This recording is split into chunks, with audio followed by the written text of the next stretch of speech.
थंडीच्या दिवसात गरम गरम पुलाव खायला मिळाला तर कसं वाटेल. म्हणूनच मी ही रेसिपी शेअर केली आहे. So let's make paneer pulao. तर वेळ न घालवता आपण रेसिपीला सुरुवात करूया.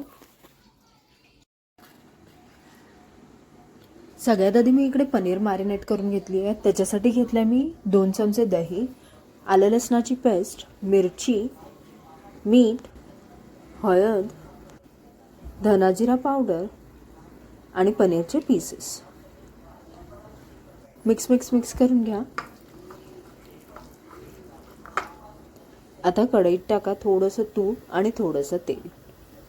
तुम्ही तेलात सुद्धा बनवू शकता किंवा पूर्ण तुपात सुद्धा बनवू शकता. इथे मी काही गरम मसाले घेतले. त्याच्यात घेतले शहाजिरा, दालचिनी, लवंग, काळे मिरे, दगडफूल, इलायची, तमालपत्र. हे सगळं फोडणीला टाकलंय मी.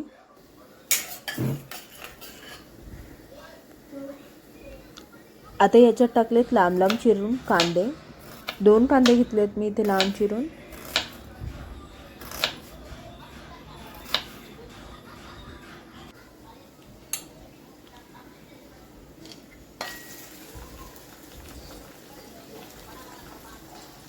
जरा कांदा तेलात नरम झाला की टाकले टोमॅटो,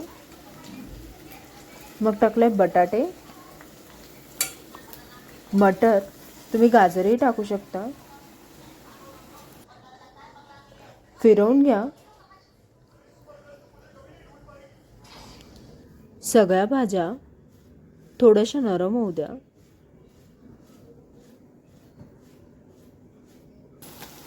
मग यात टाका आलं लसणाची पेस्ट,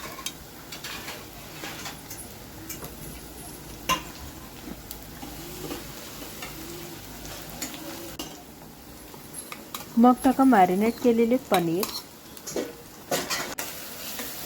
फिरवून घ्या परत एकदा.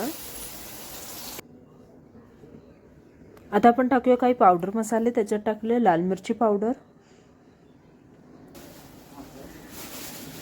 मीठ चवीनुसार,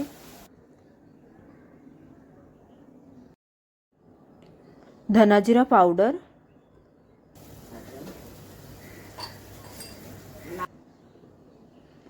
फिरवून घ्या. सगळे मसाले एकत्र करून घ्या.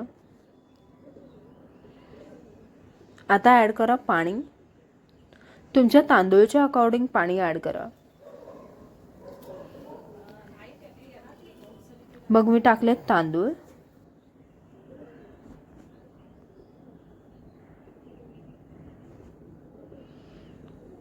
फिरवून घ्या. तर 15 ते 20 मिनिटात रेडी होतो पनीर पुलाव. तर तुम्हाला ही रेसिपी खूप आवडली तर नक्कीच लाईक करा, शेअर करा, सबस्क्राईब करा. इथे माझ्या सासूबाईंनी आज उंदियो बनवलं आहे. सो तो उंदियोसुद्धा मी ठेवला आहे त्यासोबत. Thanks for watching guys.